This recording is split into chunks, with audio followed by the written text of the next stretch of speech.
Hey there, everyone. Welcome, welcome, welcome to my channel here, The Magical Solution. We are live on Facebook, on YouTube, and I think on Twitch, because that's a new platform that I'm figuring out right now. So hopefully we're live on Twitch as well. I want to thank each and every one of you for coming tonight, and for those of you who will be watching us on replay. I am super, super excited tonight because I am going to be having a discussion with one of the elders in the Taino Spiritualist Movement. And I'm just so humbled and I'm so excited to sit with him and just get an opportunity to pick his brain about Taino spirituality and all the wonderful details that go into it. And I'm sure you guys have a ton of questions that we're going to be opening the platform to, so get those ready as well. Before we bring him on, let's talk about him. His name is Miguel Sague. Miguel was born in Cuba's Oriente province in Santiago, near the town of El CANEY, which is the traditional center of a historic Taino Indigenous community. Miguel grew up immersed in a rich cultural environment within which he developed a powerful consciousness of his ancestral legacy. He was trained by elders of his Cuban family and also by teachers from Puerto Rican tradition. At the age of 30, he collaborated with a number of fellow traditionalists to found a ceremonial community known as the CANEY Indigenous Spiritual Circle. He has been an active member of Pittsburgh Council of Three Rivers American Indian Center since 1977 and presently sits at the agency's board of directors. He has been a dedicated participant in the Taino Resurgence Movement since its origins and has become a recognized leader of this movement.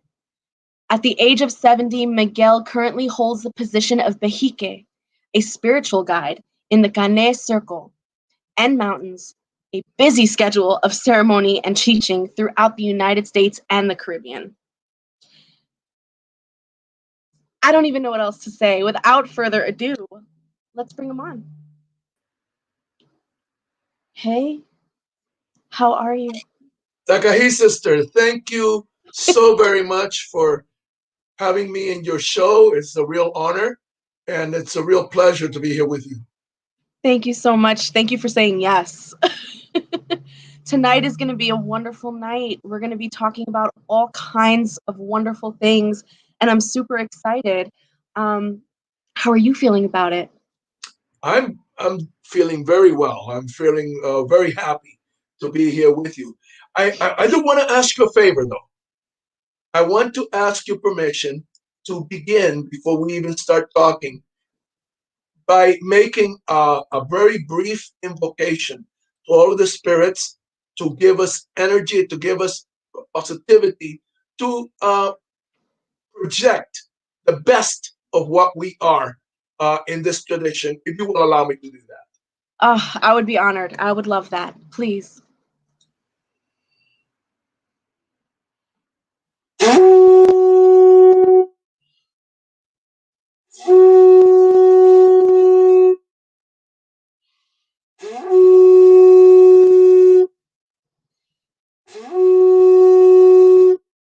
now, very briefly, three songs.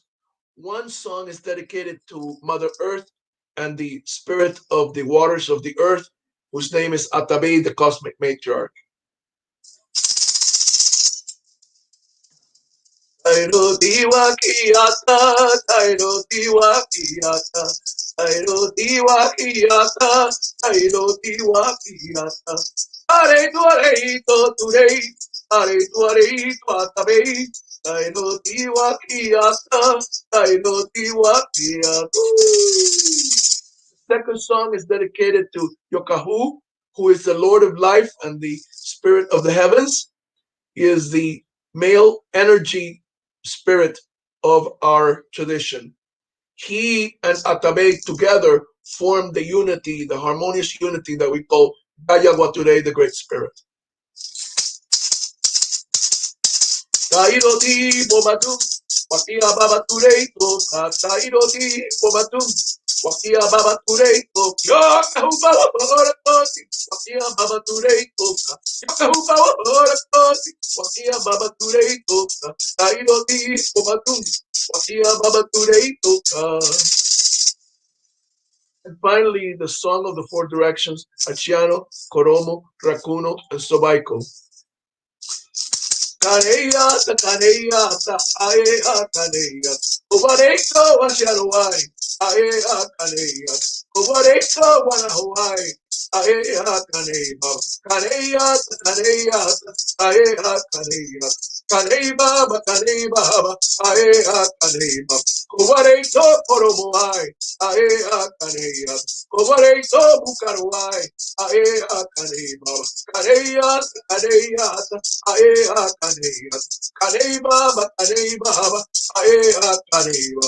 Kubareto, rakuruai, aea, kaneyata. Kubareto, kolibriai, aea, kaneyba.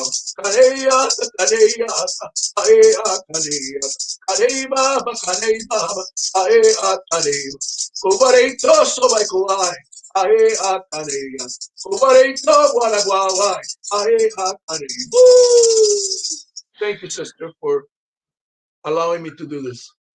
Thank you. Oh, that was beautiful. That was beautiful. Now, music. We might as well start there. Music. It is that a is that a big part of the Taino spirituality and bringing forth the energies and working with the energies in your culture? In all earth cultures, all the cultures of the traditional people of the earth, the original peoples of the earth, music and in fact all the arts are an integral part of the relationship between human beings and the divine. Without the arts, there is no spiritual tradition. There is no interaction between humans and the divine. You know, it's interesting that you say that because, you know, we look at modern world, right? The world that we're living in today, and there's such a huge emphasis on work first, play later, right? If you're engaging in the arts, it's because you have too much time. It's because you're not working, and it's just such a harmful it's such a harmful way of thinking for the psyche and for the spirit, because when you go back to our ancients and to our past, music wasn't something that you did in your spare time. It wasn't something that you did after you worked. It was completely integral and part of the whole system. That I love that. I love that so much. When you were doing your songs, the first two songs, one was about Atabe and one was about Yokahu. Yokahu. Now, who are Yokahu. these energies? Who are these spirits? Yes. These we call these semis. The word is semi, and the word semi simply means a spirit, an entity, a divinity, a divine entity. One is male and the other one is female. Atabe, the cosmic matriarch, is the mother of all. She is the cosmic matriarch. She is the motherly female element of everything that exists in the world. Yokahu is the Lord of life. In Taino tradition, he is perceived to be the son of Atabe, very much like we are also the children of Atabe. And he represents life and energy, us. You know, we're living things. We are life, you know, plants, animals, people, everything that is alive. That is Yokahu. Sometimes we kind of kiddingly, half jokingly, take his name, Yokahu, and we turn it into a verb. We say we're yokahuing. And by saying that, you know, we are expressing the Living. fact that he represents life. So we're living, we're yokahuing, we're expressing life. Are there other semis outside of those two? Yes, those are the two principal samis. Together, they form the sacred unity, the ultimate unity that is considered what we call the Great Spirit. We call the Great Spirit Yaya Wature. Yaya, the word Yaya is a repetition of the word Ya. Ya means soul. When you repeat it, it becomes a an aggrandizement. It becomes bigger than one soul. Yaya is the soul of all souls, the supreme soul. So that is the Great Spirit, Ayaguature. And the Great Spirit, Ayaguature, is a, a composition, a manifestation of the unity of Atabea Yokahu.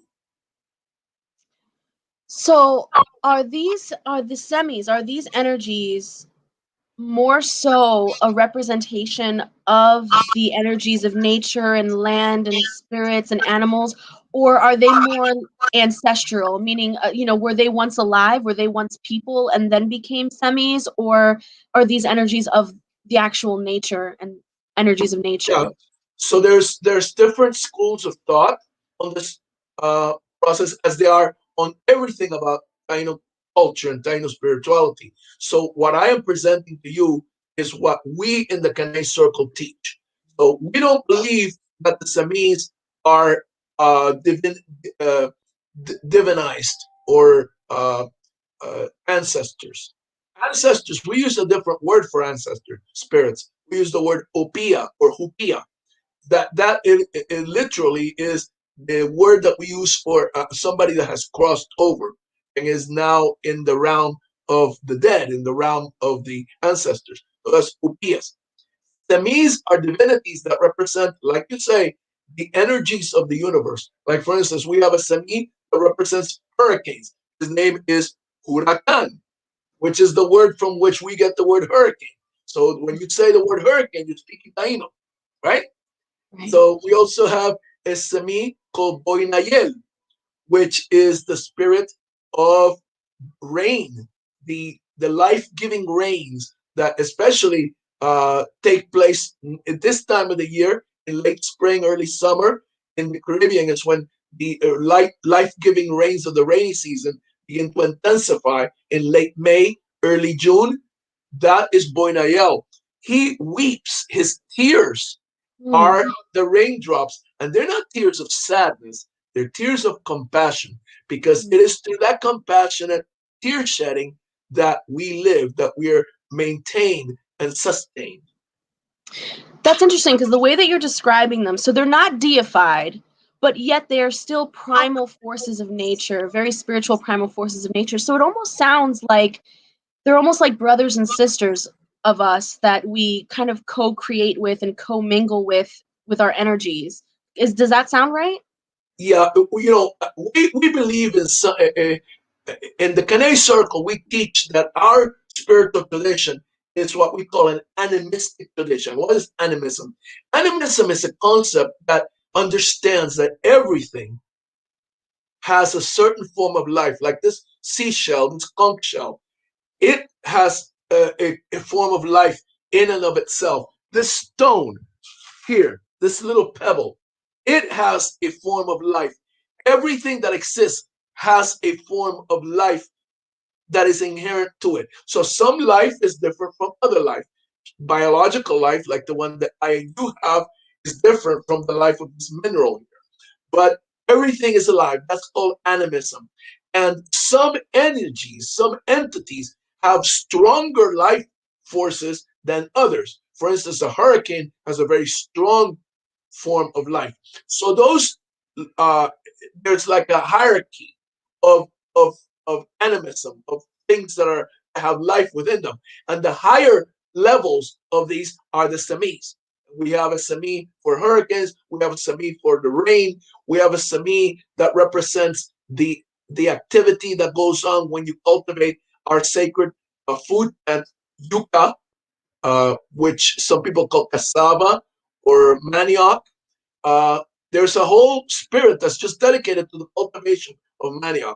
And there, Yokahu, the Lord of Life, actually is a manifestation of the manioc itself. So we, because this food is so important to us, there's a number of different spirits that are dedicated to different aspects of this food. And the hierarchy, I'm assuming the hierarchy is just more to help explain the different levels of these energies, but not necessarily saying that one energy is better than another. They're just different in their power and in their purpose. Does that Yeah, make sense? because we're all part. Actually, we are all part of the unity in animism. The supreme unity is the Great Spirit itself, but we're all part of the Great Spirit. So there's a big difference between the way that we perceive the creation and the way that monotheistic traditions perceive the creation. In monotheistic traditions, such as Islam or the Christianity and Judeo-Christianity, here's the creation, and the creator is above it. So the creator is separate from the creation. The creator is responsible for making the creation come about from nothing. In animism, the creation and the creator are the same, are part of the same unity. We're all part of the creation, including the creator is the whole. So we're all part of the whole. Some people have seen this in the concept called Gaia, but the difference between the Gaia movement, which honors a divine creatress, a divine female creator, is that our creator has both genders. Our supreme deity is actually a balanced unity of both male and female. You know, it's funny because I was going to ask you about, you know, is there a concept of God in this framework, in this spirituality? And you answered it so beautifully already. I was reading in another post on Facebook how animism is so similar to this concept of how ants work. So ants, you know, individually, they are very strong. They can carry big leaves. They can walk for miles. They're just independently so strong. But then together as a colony, they can create such huge monuments. They can move large animals together, you know, in their whole. And as a whole, you look at them and they are one consciousness. And then individually, when you separate them out, they're individual consciousness. And at the same time, it's like this whole consciousness and this individual consciousness working together and having this wonderful exchange. And it just reminded me of that story, the way that you described, you know, that unity of the two semis. So does that also mean that there is a place for gender in this? Because Atabe is supposed to be female and Yukahu is male. Am I wrong on that? No, where does gender play a role? So Atabe is a female entity. Yukahu is a male entity. Together, they form this great consciousness that is a balanced combination of both male and female. So we perceive Yaya to be two-spirit. And I don't know whether you've ever heard that I have, idea. my viewers may not have, so yeah. Well, what is two-spirit? Two-spirit is a person that is what in this culture they call gay. Is a person that has elements of both genders within them. And so in essence, our divine entity, our supreme entity, in the understanding of the Caney Circle, because there are going to be differences of opinion all over the Taino Resurgence Movement, and I respect those differences of opinion. So I am sharing with you our opinion. Our supreme entity is a two-spirit. Our supreme entity is neither he nor she alone, but a combination of both. So we actually pray to Yaya Wature, but we also pray to Yukahu, the Lord of Life, and to Atabe, the cosmic matriarch. So here's another piece that I'm curious about. So you mentioned Yaya being the Great Spirit. When I read on your on the CANEY Spiritual website, on your group's website, you also mentioned the soul and the spirit of people, and how there is that Yaya is almost like a smaller version of that. But does that make sense? Am I saying that correctly? Is it almost like a piece? No, actually, that's not exactly the what I think you misunderstood what is in the the soul of a human being has two parts, but it isn't like one part is male and one part is female. The soul of a human being is whatever gender that person acknowledges him or herself to be. But there are two elements to the soul that have nothing to do with gender. They have to do with the identity of these two entities. So one part of the soul, by the way, is called Ya. We already talked about that. You know, the Ya Remember Yaya, the supreme Yeah. soul? So the soul of a human being is called Ya. So the See, Ya is that's what I divided. meant. Almost like a piece of it. Like that's what I Right, meant. Yes. right. So Ya, the Ya can be divided into two parts. One is the Hu and one is the Guis.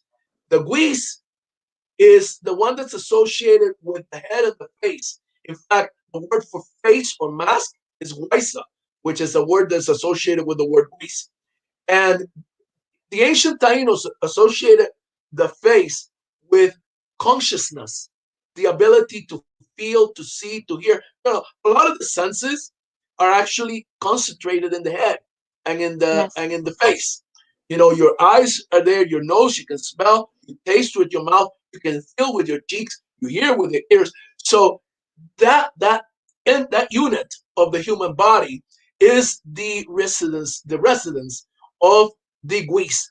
And the guis is the sentient part of you, the part of you that feels, that sees, that hears, and also that has emotions. The other part is the who. The who, the word kind of like says it, breath, who, Mm, who. The who resides here in the chest and also in the main part of the body, the trunk, the arms, and the legs. And it's associated with energy, the part of the body, the part of the soul that energizes or animates the human being.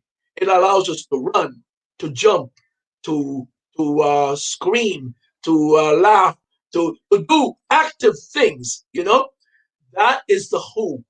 So those are those two things together: the who that resides here and the guis that resides in the head together make the ya. that's beautiful. And that the yeah, is there, when we and I'm going to say a stereotype, okay? I'm going to say a stereotype. But normally when people think of a shaman or a medicine man or a witch doctor, they kind of clump all of these terminologies together under the title of shaman. And one of the things that they tend to think about is working with people's souls, whether that means, helping a soul to cross over or helping a soul that falls into a deep depression and needs to be retrieved and brought back, to all the intricate pieces in between. Is that something that the Behikes and the Tainos culture do as well for the Yes, soul? that's exactly what the job of the Behikas do. Now, the Behika is in the CANEY Indigenous Spiritual Circle because the Behika is the description of Behika is a spiritual guide. So the Behikas in the CANEY Indigenous Spiritual Circle normally a common Behike is a leader of ceremonies. We have a schedule of public ceremonies that we do on a regular basis. Every month we celebrate a full moon ceremony. Then also there's an exclusively women's ceremony every month called the new moon ceremony, in which only women meet. The full moon ceremony is for the whole community, men and women. The new moon is for women only. And then we have seasonal ceremonies, such as starting in the spring at the spring equinox, then beginning of or actually intensification of the rainy season in the late spring in May, which is called Sirik. We just got finished celebrating that one. Then after that is the summer solstice, the fall equinox, the spirit of the dead in the late fall, and then finally the winter solstice in December, and then you cycle back to spring equinox. So that's what most Behikes do. But there is a deeper level of Behike. There's a special kind of Behike that we call Bohitiu. And Bohitiu is what outside or the outside world, the non-indigenous people call a shaman. And that is the tradition that they call shamanic. We don't use that word typically. We only use it when we're talking to non-Tainos or non-indigenous people because they don't understand words like Kahiki and Boitu. And that's But why I had to use it for the advertisement as well, because no one exactly, knows these terminologies, but they do know the word shaman, and it brings exactly. people to the table. So the Bohitu is a special Behike that does some very specialized work. most of the work of the Bohitiu is alone work. It's work that the Bohitiu does by him or herself. And there's a lot of meditation that we call journeying that is done. Some of that journeying takes place with the aid and the assistance of certain sacred plants. And this is something that goes way back to the ancient times. That the ancient Tainos had these sacred plants that they would use, and they would ingest the plant and have these journeys. Sometimes it is only done with the sound of the rattle. The rhythm of the rattle will take you on a Bohitiu journey. So that's the word, the terminology that we use. Behikes are spiritual guides. A Bohitiu is a very specialized Behike. So when it comes to the soul, the Ya, when a soul, let me just cut to the chase. When we die, what happens? What happens to the Ya when we die? We believe that the Ya transforms and becomes a spirit called the Upia or Hupia. So the Upia or Upia is the combination of the Hu and the Whis, and they travel, it goes, it crosses into the other side, the realm of the ancestors. And ancient Tainos, and we also have adopted this tradition, ancient Tainos associated Hupias or Opias. I keep using both terminologies because we use both of them interchangeably. Um, they believe that these entities could manifest in many different forms. And the most popular would be either it could actually uh, it could actually uh, manifest itself in the form of a human being, looking like a human being, uh, appearing to a person in human form, very handsome version of their living self.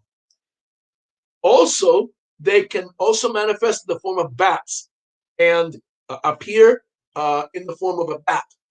They also uh, have been known to manifest in the form of fish, and uh, they're considered to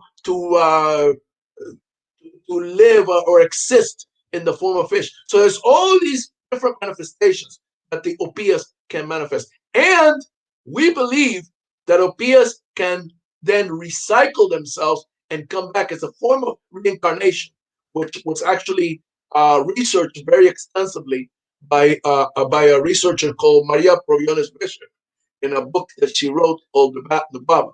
And she came to the conclusion that our ancestors believed in a form of reincarnation in which the descendants of the person that died can uh, can manifest with that energy of the ancestor.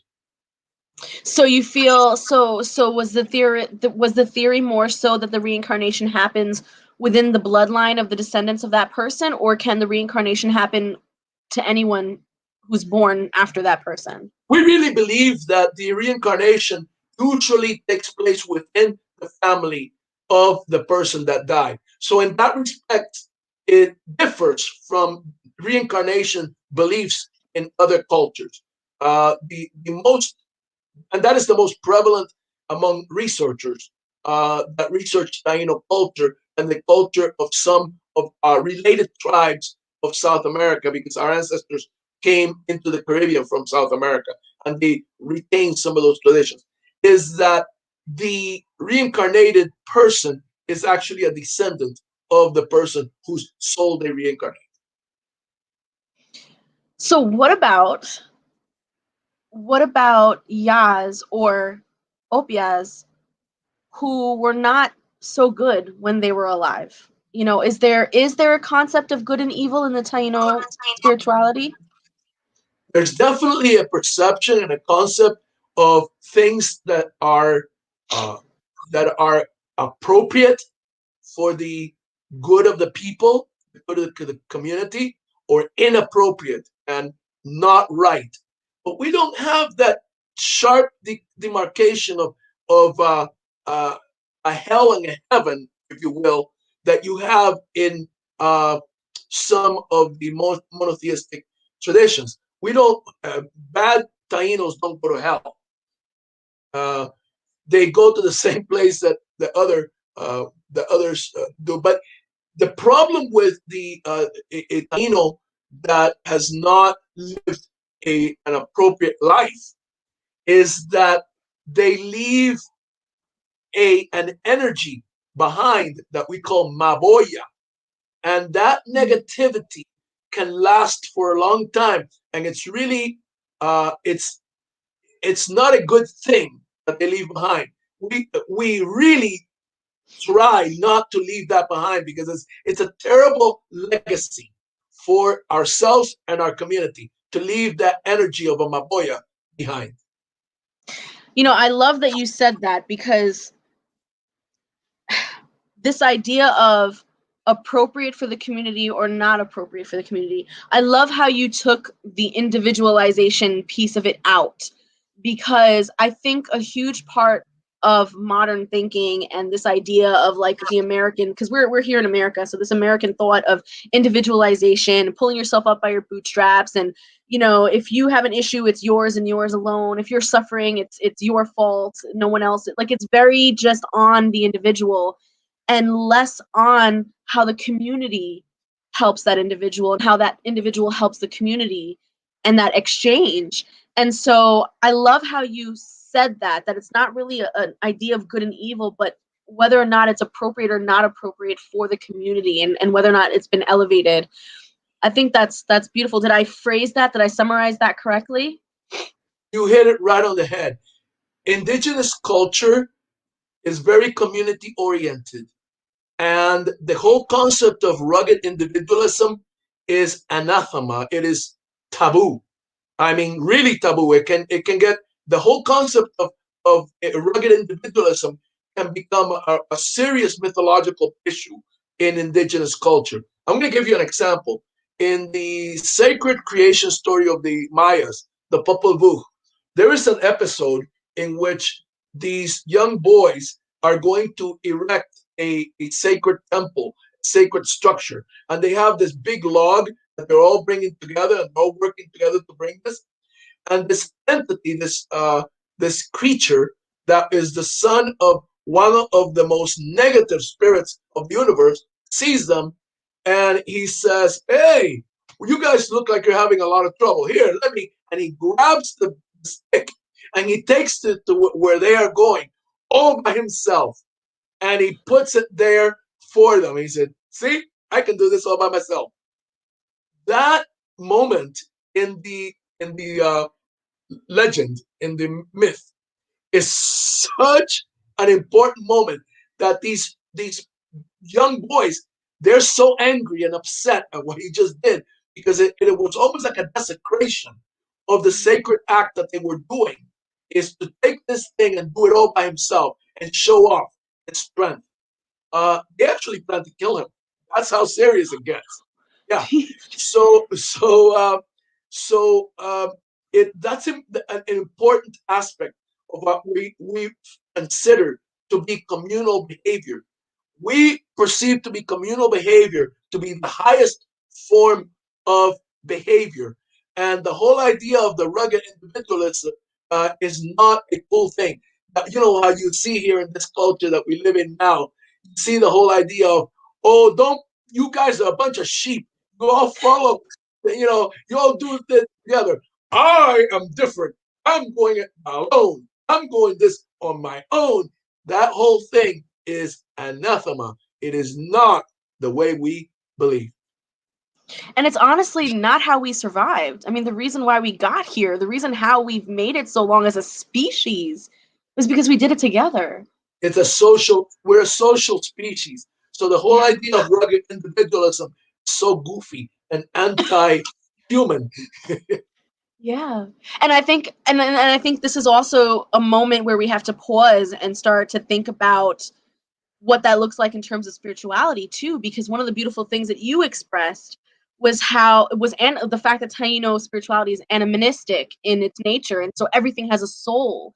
And so when you look at it that way, it's not just acting appropriately or inappropriately with your community, but acting appropriately or inappropriately to the whole of nature, to your brother in spirit animals, to your brother in spirit elements, to your brother in spirit rocks and trees. Like it's all inclusive. Remember that the way we see our spirituality, we're part of this global community, more than global, cosmic community, in which the very clouds, other planets, other galaxies are all part of the community. We're all brothers and sisters in this creation. So everything is part of the community. So our community, yeah, of course, it's important to deal with the human community as a whole, and we should focus on that. But our community goes beyond the human community, the community of living things on the earth, the community of all things in creation. Now, do you mind if I pick your brain a little bit about being a Behike or Boitu? Boitu? Did I say that right? No, I didn't. Boitiu. Boitu. Can I pick your brain about what it's like to be that person? And from start to beginning, how does one become a Behike? How does the community know this person is destined to follow that path? Right. Well, we do understand that people from a very early age sense the calling, and they do get the calling of being a spiritual guide. Uh, Beyond that, you do have to consider training, because you don't just become a Behike and start practicing. Uh, Right. Traditionally, you should go to somebody that knows more than you, and that's what I did. My teachers are, some of them were members of my family, but there was a very special man who taught me. He lived in New York City, which I didn't. I lived in Pennsylvania, still do, but I used to go to New York and sit with him in Central Park of all places, and he taught me a lot. Him and his guitar. He taught me a lot of things about what I needed to know. He got me my start. So we pass that um, that knowledge, that wisdom to people that already have that leaning. Nobody, I mean, we don't claim to be, a lot of traditions. There's always this thing about a person somehow magically knows, oh, I know you're gonna be. We don't believe in that. We know uh, that we all have limitations. We're all human. We don't believe that there's any people that are superhuman. So sometimes we screw up. Somebody comes to us, they feel that they have that, we sense it, and but then they don't work out. So there's sometimes that a person that we train, sometimes we spend a lot of time training a person to be a Behike, and they don't work out for one reason or another. So that's okay. That's part of being human. Part of being human is actually being flawed, and we accept that flaw, that ability to be flawed. That is part of being human. If you find somebody that says, well, I know it all, I know you, and I understand, they just met you, and they say, oh, I know because I am so gifted. Calm I down. have a tendency to have reservation with people Right. like that. You see them all over the place. Oh yeah. Oh yeah. I read on your site though that there are a few little indicators, like for example, people who take on this mantle oftentimes are very right-brained. So they're very artistic, or they're musical, or is that true too? Is That's there an correct. inclination to really go into the arts and things like that? That's correct. A lot of Behikes are right brained, not all of them, but you have a tendency to find that Behikes will also have certain artistic uh, qualities and artistic tendencies. So they tend to sometimes, they a lot of times, be musicians, artists. They draw pictures, they sculpt, and do things like that. It makes sense because part of this, the idea, part of some of the things that that you do in your practice, like for example, journeying and doing vision quests and dream walking and things like that, require a big imagination. It isn't so much that you're sending your brain out to some other place. You're going inward too, and that requires a big imagination. If you're not able to visualize, if you're not able to go into that right-brained place, I'm sure that being a Behike would be very difficult for you. That's the important thing that you just brought up. Imagination is a very important word in what we're talking about, and it's very sad. It's unfortunate that in the culture that we live in here, uh, imagination is associated with fantasy. In other words, what is not true. Yeah. There's a terminology that has become very popular, and that we don't mind using, and that terminology is the concept of non-ordinary reality. It's reality. It just isn't a common thing that you're used to. So Yes. to enter into the realm of non-ordinary reality, which is what a lot of people that are outside of this culture would consider fantasy, to go into that non-ordinary reality, yes, imagination is an important element, an important gift that allows you to go into that realm of non-ordinary reality and to understand what you see there. To understand what you see. That is a big one. We talk so much in the spiritual community about discernment. You know, there's a huge movement not a huge movement, this is a discussion that's been going on forever, but this idea of discernment, because there are not so great spirits out there, and there are entities out there that don't have your best interest at heart, and they could be tricksters, they could manipulate and do X, Y, and Z, and so you must have good discernment in the spirit realms. And I think that kind of plays in a little bit with what you were saying earlier about, at least when it comes to the people who were once living. I'm not sure about non-corporal beings, but at least people who were once corporal, if they were not good for the community and were not doing the right thing, I guess is the right word to say it, then yeah, I can see how having that discernment for those kinds of energies is important, because can they harm you? That's probably the question I'm aiming for, is can these spirits harm Absolutely. you? Absolutely. Maboyas can be harmful. And people, you see a lot of people, you don't realize it, but you see a lot of people that are actually very happy to elicit the energy of a Maboya, a person that has crossed over, who has left a legacy of negativity in this realm. And that energy can really do serious damage, and that person's dead. That person's Yeah. gone, and yet the legacy that they leave behind. And a very good example of that, and I hope I'm not getting too political for some people, but it's the whole concept of people that are into Hitler and Nazism. Hitler left behind a very serious Baboya. And it's interesting how much energy that Baboya still has in Oh this world. yeah. You Oh know, yeah. Adolf Hitler has been dead for a long time, and yet his legacy, his Maboya, still influences a lot, especially now in this era that we're in right now, with a lot of people even here in this country. Oh yeah. You are not kidding. That is the truth. And with that said,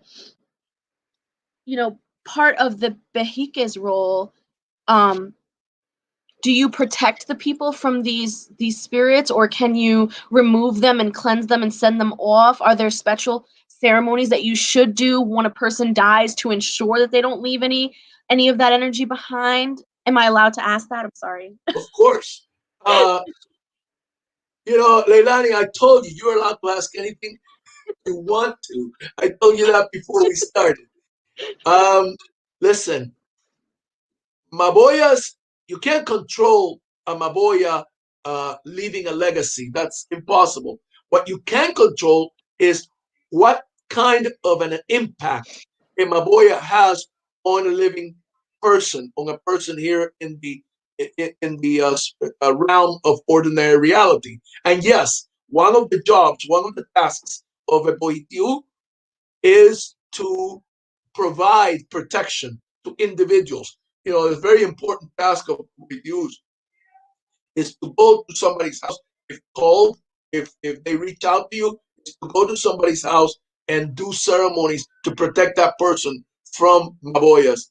The behike, the normal, typical behike, can do that just by the normal scheduled rituals that we participate in during the year.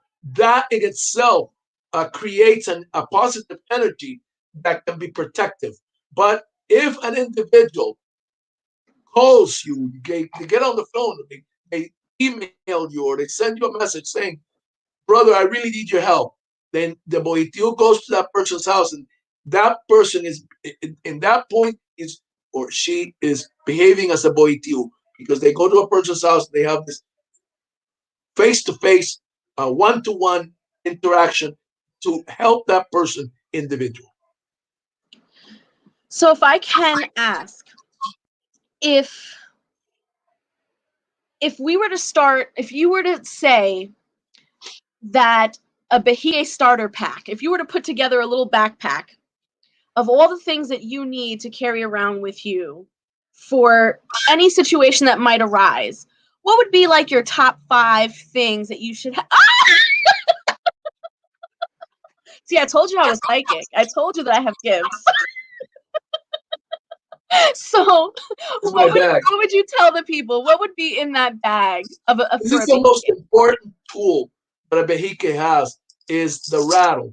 There are also special feathers that we use in our tradition, in our ceremony. There are a lot of things. There are stones that we use to create the altar when we're going to do a ceremony. There is a special incense that we call tabonuco, which is related uh, to a resin that some of your viewers may be acquainted with, that is called copal from Central America. Oh, So yes, smells so good. Yes. tabonuco is very much like copal. It smells good like that, and of course, it's also related distantly to the one from the Middle East, frankincense. Yes. And there's other things that you carry in there. Some of them are things that you don't reveal to the outside world. You only use them privately but there are things that you have to have as a behike, as a bohitiu, when you're doing your work. Do we have the same relationship to tobacco as a lot of the other native cultures on this side of the hemisphere? We gave the name tobacco to tobacco. The word tobacco is a Taino word. So yes, tobacco is a very sacred substance. You know, it's an interesting thing. We try not to be judgmental in the Caney Circle. I mean, that's something that's from one person to the other. People have different attitudes towards how they treat and how they approach a person that's doing something that they feel is inappropriate within the tradition, within the culture. But we do teach people that smoking cigarettes is not it's a disrespectful thing to the spirit of tobacco. Tobacco is a sacred spirit, and putting tobacco inside a little piece of paper, even if it's that what you call it, something spirit, that with the picture of the Indian on it. A lot of people think if I use that, I'll be okay. No, sorry. When you do that, when you wrap it up in a little piece of paper and you smoke it, you're disrespecting the tobacco, and the tobacco will have, unfortunately, will react in a way that may not be very good for you. You get sick. You can get sick. You get short of breath. You may get emphysema. You may get cancer. Those are the possible results of misusing tobacco. The reason I don't come down real hard on individuals, like sometimes we have people that come to our ceremonies and they smoke, and I don't get down on them. I don't jump on their cases because I know that this culture, this society that we live in has used tobacco to trap people, to make them addicts, to addict people to their product, and it's not easy to disassociate yourself from that addiction. So, and I, of all people, I never smoked, but I am addicted to some things that are not good for my health. So, far be it from me to, I'm addicted to sugar. Me too. I drink 3 gallons of root beer a day. Oh So, no. No, don't do that. guilty as charged. So, far be it from me to come down on somebody that's addicted to cigarettes. Right. So I want to touch base a little bit on a few modern things that we're dealing with today, and then we'll get into, what it is that you're working on and how people can contact you. But a few questions I wanted to bring up. Oh, and of course, the questions from the group here. We have a lot of people in the chat and a lot of questions from them. So I definitely want to get to that. But one of the things that I'm noticing, and I know I've spoken to you about this before, but I want to address it because I know I'm not the only one going through this right now. But when I started my journey researching the Taino movement back in college when I was around 17, 18, one of the things that I came across as a roadblock for wanting to join any particular group or wanting to learn any particular thing was a couple of things. Number one, I'm very fair-skinned. Number two, I don't speak Spanish. And number three, I was not born on the island of Puerto Rico. And I found that I had gotten a lot of pushback in terms of wanting to explore my Taino culture, almost as if I wasn't good enough to look in that direction. And I wanted to ask you, as an elder, as one of the first frontline people in this resurgence movement, have you ever experienced that or know where that comes from? And do you have any advice for people like me? Because there's a lot of us. All right. So, first of all, let me address those 3 points. The first one, if I remember correctly, was the color of your skin. The Taino Resurgence Movement is based partially on the acceptance of all people who have Taino blood, and the fact that there is no such thing as a pure blood Taino. All Tainos in the modern era are mixed. And anybody that tells you anything different, they're full of it. I'm sorry, but I have to say it just like that. Everybody has a little bit of something in them. We're all mixed. And in the Caribbean, the place where we come from, the mixtures, although there's a mixture of everything, okay, from all over the world. But the 3 major mixtures are Taino, European, and African. And then on top of that, you got people with Oriental mixture and all that stuff. We're still Tainos. We have that Taino blood in us. We have a right to claim it. There's people all over the world who are mixed. In fact, most people in the world are mixed. If you go back, you start seeing their mixtures. But they claim a certain nationality, a certain ethnicity. They have the right to do it. We have the right to do it too. Okay? So you have the right to claim your Taino ethnicity no less than anybody else. The second one is that business about being born in the diaspora. Listen, now I'm going to get all kinds of criticism. Okay? So be it. I got your back. The vast majority of the Taino Resurgence Movement people live in the diaspora. Period. The end. Most of the people that are involved in the Taino Resurgence Movement live in the diaspora. There's certainly a strong Taino Resurgence Movement energy going on in the islands, especially in Boricua, which is the island of Puerto Rico, to a lesser degree in Dominican Republic, Haiti, and Cuba, and Jamaica. But there's also there's that going on. But in the diaspora, and especially the North American diaspora, that's where a lot of Tainos live. And so the resurgence movement is to a great extent, a diasporic movement. So you are part of that movement.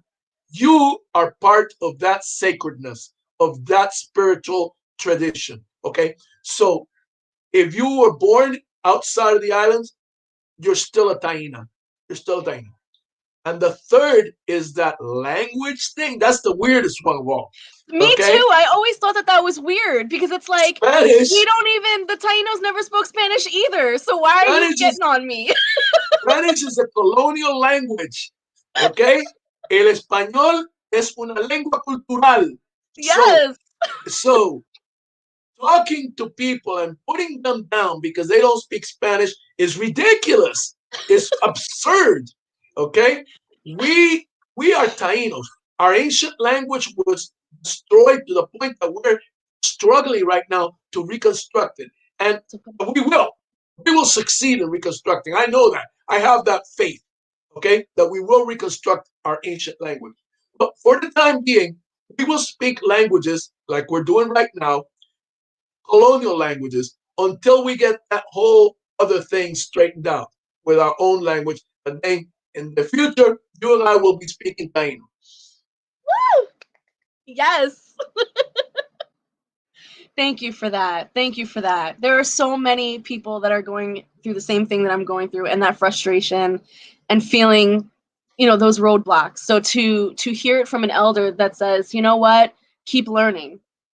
Keep learning. You have every right, you know, is a beautiful, beautiful thing. So thank you for that. So I have one last one before. Let me interrupt. I'm sorry to interrupt you, but I want to say something else. We Tainos have always been very welcoming. And yes, we have been welcoming of non-Tainos also. In fact, part of our tradition is if there's somebody that is an ally, that is such a strong ally that we can see them as part of our family, we can adopt that person and consider them a Taino. That's a tradition called the Guaitiao, in which you exchange names. So we are also open to non-Tainos. And we see them as brothers and sisters, and we see them as part of the global community. I wanted to add that. I love it. You're invited. You're invited to the fiesta. Okay. That's what that means. Exactly. So I've been seeing this terminology floating around the internet, all over the internet. And I'm so curious as to whether or not it's a thing, because I consider myself an espiritista. And I work very closely with my spirits. And I know that that has nothing to do with the Taino spirituality right now, but I'm hearing this terminology of Taino Espiritismo. And I'm saying to myself, is that I've never heard that until maybe 6 months ago. And it's spreading like wildfire, this concept of Taino Espiritismo. Is that a thing? Have you heard about that? What is that? Well, let me approach that question from this direction. The culture of the Caribbean right now is an amalgam of things that existed before. Right. Mostly Taino, which is the original culture of the Caribbean, with a big dollop of Spanish or European, because if you go to Dominican Republic, if you go to Haiti or Jamaica, then the European tradition is either English or French. In some islands, it's Dutch. So that big dollop of European culture, and then also a big dollop of African culture. And then on top of that, you got the Oriental, you got the Asian, and all the other elements. And what we have now in the Caribbean is something called Syncretism, which is the combination of all of these cultures to a point where the people that practice the current tradition, they don't realize, not at first, they don't normally realize that what they're practicing is something that it has all of these trends and all of these currents in it. They just feel that if they live in Cuba, which is where I'm from, they just say it's Cuban culture. Or if they live in Puerto Rico, this is Puerto Rican culture. Or if they live in Dominican Republic, this is Dominican culture. But it's actually syncretic. So in in the CANEY Circle, we have recognized that some syncretic spiritual traditions, and that includes Spiritism. And Spiritism, just to make sure that we all understand, Spiritism is actually a spiritual tradition that started in Europe, in France, and was started by a guy called Alan Calder, a Frenchman. He wrote a bunch of books, and then people started reading his books, and they started incorporating these teachings into their spiritual life. When this tradition traveled to the Caribbean, a lot of Caribbean people adopted it, but Syncretism. They added a lot of their own ancient tradition to this so that they transformed this European tradition called Spiritism into something Caribbean. That happened in Cuba. Cuba, Spiritism was adopted by a group of people in a remote part of the country, and then they added this thing that Alan Kardec would probably turn in his grave. You know, he would be like, "What the heck is that? That's not what I wrote." They added this dance, this really amazing dance, to his teachings. So they open his books, they read out of his books, and then they shut the book and start dancing. You know, and that dance is an ancient, actually a survival of an ancient Taino dance. This form of Spiritism, because like I said, this Spiritism has evolved so much that you got so many different kinds of Spiritism that poor Alan Kardec would not even recognize it if he was still alive. But this form of Spiritism in Cuba, where they have this Taino dance, it's called El Cordón. And we actually went, yeah, we actually went to the center of the El Cordón tradition to see the dance because we are actually seeing a living tradition, something that never died. And as a result of this Spiritism thing, it was kept alive. So we actually have to thank Spiritism for keeping these things alive. And that's not only this syncretic culture, but a lot of other syncretic traditions. Something called Santeria. There's some elements of Santeria, which is essentially an African tradition, but they brought in a bunch of Taino stuff. So we study it. We take the Taino out of it. We don't adopt everything in Santeria, just the things that are Taino. And we bring it back because that's stuff to survive. It's still alive. It's been kept alive for 500 years, thanks to these people. Hey, thanks a lot for keeping our tradition alive. Now we're going to take it back. Thank you. Bye. Yes. Yes. Yes. Yes. Syncretism, yes. And and it's interesting because the way that you speak about it, it's such a positive, optimistic view. There are people who would take that syncretism and take the idea of quote unquote being colonized and stuff coming in as being a very negative thing and as a form of attack, as a form of elimination or genocide. But the reason why we're here, and especially the Taino people themselves being the good people, right? The ones who are so welcoming and open and giving and caring and loving, is the fact that we were able to take those things and turn it and twist it and mold it and repackage it so that we can still survive. And so like I just think that that's beautiful. They give us the worst parts of the meat and we make cuisines. They give us the, you know what I mean? Like it's just a beautiful thing. So I appreciate you talking about that for sure. Are you open to answering a few questions from the chat room from what I'm seeing? Because I'm seeing a lot. Bring it on, bring it on. All right. So when we were talking about the two semis, Atape and Yukau, who kind of coalesced to sort of create this great spirit, and not create it, but sort of are a part of the great whole. There's a question that's asking, is there a great dark spirit, like in the opposite direction? Is there an image of like the devil, if you will? No, we don't have something like that. We have negative energy that certainly exists. We don't see a personification of that negative energy. Some Tainos do believe that negative energy can be personified, and they use the word maboya for it. But in the Caney Circle, we don't understand. We don't see that. We feel the word maboya should be exclusively limited to the energy that is left behind by individuals who have died. They leave their maboya behind. So we don't see maboya as some demonic entity that represents all evil in the world. However, we do see entities that represent challenge. And as a completely different perception.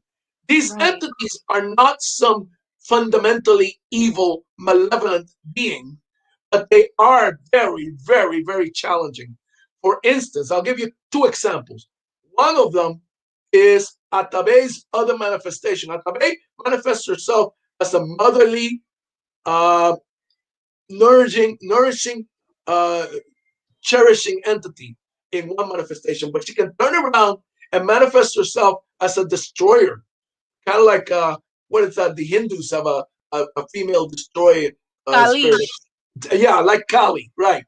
Her name is Wabansesh, and she manifests in the form of destructive um, phenomena, like especially hurricanes, but also in the Caney Circle, we also see her as manifesting herself in the form of earthquakes, tsunamis, volcanoes, anything that can destroy. She is, I don't know, those of you that are not old enough will not remember the commercial on TV, but there used to be a commercial when I was younger that says, "It's not nice to fool Mother Nature." Well, she's the Mother Nature you better not fool with, because she'll swat you, and she can actually swat all of us if we keep messing with the environment the way we're doing. Wabansesh will swat all of us, and we're all going to be gone. So that's Wabansesh. Another manifestation that is very challenging is a spirit called Guacar. Guacar is male. Some Tainos believe that Quacar is a name of Atabe. We don't believe that. We disagree with that. So there's that disagreement there. And I mean, people are free to decide which one of us is right or wrong. But in the Caney Circle, we believe that Quacar is the male son of Atabe. He's the male twin brother of Yokahu, born of the same womb as Atabe. And he represents all challenge that human beings uh, experience in daily life. For instance, if you get fired and you don't have a job, that's what God. If you have an accident, that's what God. Your car got wrecked. You don't have a car anymore. That's what God. Is that guy? That's him.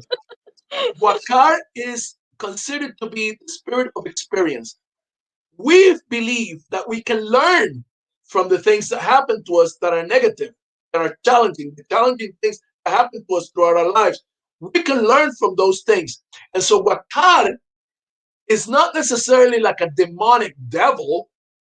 He is simply a very tough teacher. We call him jokingly the headmaster in the school of hard knocks. I love it. I love it. Yes. That makes so much sense. And again, another positive spin on these energies, because again, that the mind can take it to a dark place. Oh, my car broke down. Oh, I lost my job. The world is ending. Everything it's these bad spirits. I'm cursed. I'm this, I'm that. And the Taino people are going, no, no, no. You're being challenged to rise. You're being challenged to be better. Your spirit is growing. This is an opportunity. We're very strong believers in what doesn't kill you makes you stronger. Facts. So we have a question here that had a little bit to do with back when you were explaining Behikes versus Huitu. I'm never going to say this right. Huitius. Huitius. The question was, can you sort of elaborate a little further on the purpose of journeying? What are some of the rites and observations that occur in that, if we're allowed to know that, during a journey? The Huitius journey is a transition, a temporary transition to the realm of the spirits, especially the realm of the ancestors. So in many journeys, we actually go to the realm of the ancestors, to a place called Kwaibai, which is where the ancestors dwell. But we also go to a lot of other places And yes, we do use the imagination. No, we're not in fantasy land. We're actually going to another realm of reality, which is called non-ordinary reality. And we transport ourselves through different means. One way of doing it is a certain rhythm of uh, percussion instrument, either a drum or a rattle. In the case of Taino, usually it traditionally it's being a rattle. We use drums also, but it's more often we use the rattle, and that rhythm can carry a Behike or Boitiu onto the realm of the ancestors. We have also used sacred plants. There's two important sacred plants that help Boitius go into the realm of the ancestors. One is called Jojoba, which in South America is called Yopo. It's a seed, and you process it and you inhale it. And the other one is Digo, which is the morning glory seed, also a seed, and you drink that. Okay. And what are we allowed to know, like, what is seen in the ancestral realm, in those other realms, or is it different for each journeyer? It's very, very personal. It's very unique. So everybody to you has a different experience. And you know, some of us, certainly in the Caney Circle tradition, we actually can have the permission to bring non-Boitius on a Boitio journey, which is kind of like a guided meditation. And so we will take. This is not done though with the helping plants. That is only done with the rounds. The helping plants are only for Behikes, Boitius, and Caciques, which are the chiefs. In the Caney Circle tradition, uh, we do not allow non-initiated people to take the sacreds. So it's all when we bring a person in a journey with us, we use it with a rattle or with a drum, and that will take you into your own personal spiritual realm. You travel to those places, and things manifest. You see and you experience things that are unique to you. So this last question here, before we close it out and talk about what you're doing and talk about your book, this last question is more coming from the perspective of an outsider, a non-Taino, and they wanted to know, what can a non-Taino person do to learn about the culture, to help the culture in any way, to help the people in the community.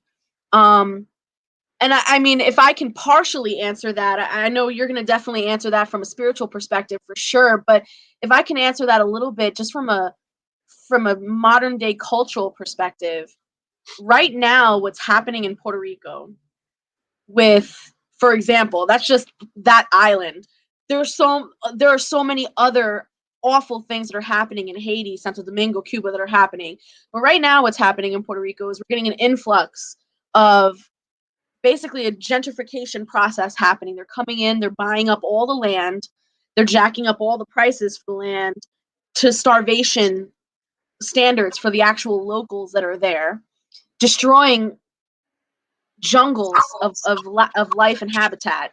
And so one of the ways that a non-Taino person can help, sign petitions, do donations, wherever you can, to help either slow that process down, stop it, talk to your local government officials, because that's a huge issue. That's a huge issue. That's our ancestral lands that are being demolished right now. So that's just my little 2 cents. What would be your advice for a non-Taino person? Okay, so before I go into your question, I wanted to add something to what I said before because I left it unfinished. The main reason for journeying is to gain wisdom and power. So you can go to this realm of non-ordinary reality and find elements of wisdom and elements of things that make you a stronger person and a more fitting person so that you can come back and help the community. All right. So I just wanted to add that because I thought that was left. I left that. Well, that actually feeds into this, because maybe that might be what you need. Maybe you need to sit with an elder, with a Behike, go through a meditation and learn what your role can be. That's one thing. But also, there's a lot of organizations, Taino organizations, that are more devoted to the social political aspect of Taino life and Taino reality. Those are the activists, the people that are involved in the social political movement. So those people are people that are they're not only active within the Taino community, but also interact with broader communities, other indigenous people, not only in the Americas, but all over the world. We have people that are involved with the United Nations. There's one of our caciques, a man by the name of Roberto Mucaro Borrero. He is the head of an organization called the United Confederation of Taino People, which is a classic organization that deals with all of these issues that the problems that are existing, the issues that are existing in the Caribbean, and especially Boricua, the Puerto Rico. So that's a good place to go to, is to search for United Confederation of Taino People. Go to their website, explore the things, the activities that this very activist organization has been involved in, inside and outside of the United Nations. Uh, other other organizations are also are very active with these issues, social political issues. But those are places where you can go. Certainly, you can find an elder to sit with, as you suggested. There's no problem with that. But sometimes it's hard to find somebody like that. And Yeah. the internet can be a handy place. And I really strongly suggest that you explore organizations such as the United Confederation of Taino People. Beautiful. And what I'm doing right now is I am typing in the name of that, and your friend Jeffrey Blake Johnson also put up the website. And I'm also putting up the website to your spiritual circle, the CANEY Spiritual Circle, as well, in case people would like to research more, contact, learn more about what it is that you do. So before we go, I definitely wanted to show off your book. This is the book. It's called Canoa, that Miguel has written. And he actually, let me put this down so you can show you. You were holding it up for a second there. And this book you can find on Amazon. It is, I just ordered it. I have not gotten it in the mail yet, but I cannot wait to read it. There were a few people in the chat already that said that they have read the book and that they loved it. So please get your hands on this book. And last but not least, what are you working? Are you working on anything new? Are you teaching any classes? Are you taking on any new apprentices to become a Behike? What are you up to these days? You know, the CANEY Indigenous Spiritual Circle, by the way, I wanted to mention, today is the 40th anniversary of the founding of the CANEY Indigenous Spiritual Circle. Are you serious? We were founded, yeah, we were created on June 6, 1981. Oh my God. So you Happy really, anniversary, and thank you so thank much for you. hanging out with me. Oh my gosh. You really picked a good day for that. The Canadian Indigenous Spiritual Circle has become a global community. We have Behikes functioning, Behikes or Behikes in training, functioning all over the United States from coast to coast. We have Behikes, most of them are here in the East, but we have several in the West of the United States. We have several in New York State, in Pennsylvania, in New Jersey, down in Florida. We have Behikes. We have one Behike in Dominican Republic in what we call Isqueya, and another one in the Boricua in Puerto Rico. We have Behikes all over the place. We even have a Behike in training in Great Britain, in England. Oh So she lives my in gosh. Wales. So we have Behikes all over the place. So that's the main thing that I'm involved in. We just revamped our Behika training program because we're dealing with so many people and so widespread. It is impossible for us to always be able to interact with our trainees in person. So we have developed a training program that allows them to bring me into their home using the internet, using whatever. We interact with these people in that way. Um, the other things that we're doing, we're revving back up after the pandemic. During the pandemic, we were very careful to keep to observe the restrictions because we do believe in the science, and we understand that this was real. This is a disease that impacted the whole world, and so now as things begin to improve, especially in the continental United States and in some of the islands that we are in, we're beginning to come back out and start doing our monthly and seasonal ceremonies in public, in group, and more coming back to being asked to come into people's homes to do ceremonies in people's homes and so forth.